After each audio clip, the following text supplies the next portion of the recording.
So, you don't want to be a vampire, eh? Or maybe you're looking this up for enchanting your gear or recharging it. If that's the case, just go get Azura's Star. It's a grand soul gem you can use indefinitely. Pair that with a simple conjuration and a soul trap and you're set for life. And if you've sacrificed it for the main storyline though.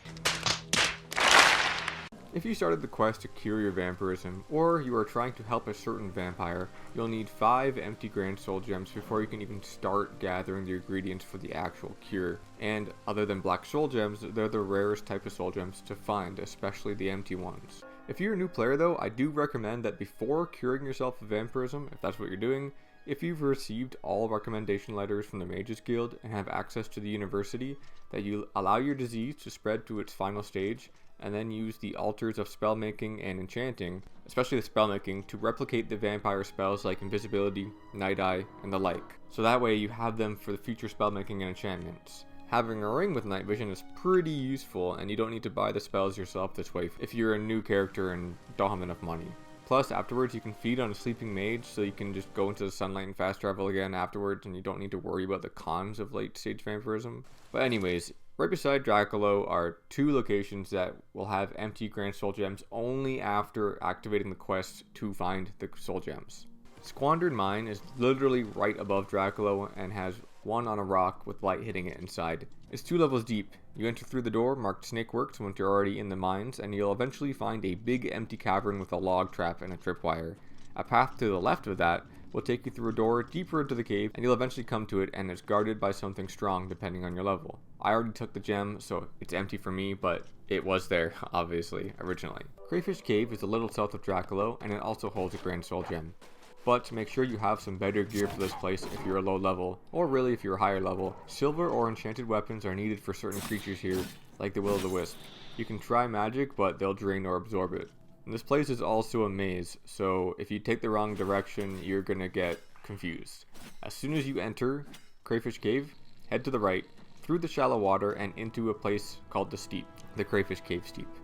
Once inside, look for the dead treasure hunter. Should not be that hard to find, he's right beside a fire. To the northeast, sort of, more north of him, are 3 rocks that will lower once you approach. Inside that secret room will be an empty grand soul gem. And if you don't feel like exploring or fighting, you can buy some of them. Though most places usually sell filled grand soul gems, but there are some that sell empty ones. At the Imperial City Market District, you will find the Mystic Emporium, which has 2 shopkeepers inside that will each sell an empty one. Calendil will sell 2, and Orlanway will sell 1. They also sell filled ones, so make sure you find one that is empty. Maybe you don't want to explore, maybe you don't want to fight, maybe you don't want to spend money, so steal them. The Arcane University in the Imperial City has 3 grand soul gems in a locked display case inside the Archmage's lobby. Sadly, only one of them is empty, but you still get one. If you don't know the trick for lockpicking, because some of these display cases are hard to pick, just keep holding up continuously to bounce the tumbler. As long as you don't see the spring push back down, just keep holding it up and it'll kind of stay in place. And as the pick is going upwards, set the tumbler.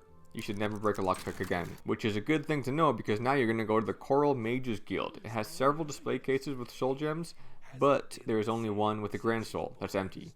The case in the first room on the left holds 5 soul gems, and one of them is an empty grand soul gem, and there's 2 filled ones. And even with that trick, if you are no good at lockpicking, you can try pickpocketing members of the Mages Guild for some empty grand soul gems too. And Galmo in the Coral Mages Guild has one. Alanwi in the Shaden Hill Guild Hall has an empty one. Ardeline in the Bravil Guild Hall has an empty one. It seems like it's only the High Elves that have an empty Grand Soul Gem. I took one from a High Elf also in Leowin, so I believe all of them have it. Just make sure you quick save before even looking in someone's inventory, as you could get kicked out of the guild for stealing from them. Guards! Guards! We've got a pickpocket here! And there's also an item duplication glitch that people have been using to rig the game in their favor. I like playing normally, but if you're struggling to find the gems and you only have one, you could just use that one and duplicate it. I was not able to do this with a filled Grand Soul Gem, but with empty ones it was working.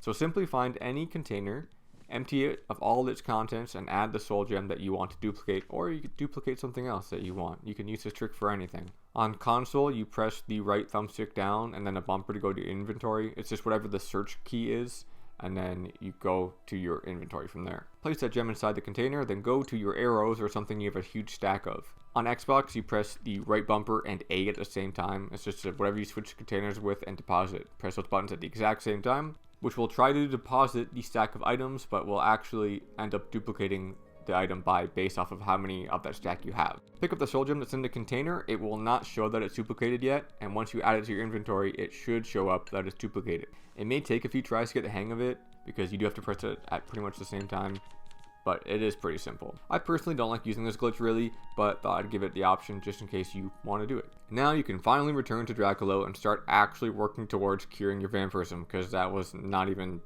doing anything. Just note, though, if you've never played Oblivion before, this is a permanent cure. You will have to create a brand new character if you want to try vampirism again after curing yourself. Good luck, and stick around if you want to see more Oblivion videos. Want to see me lick my butt?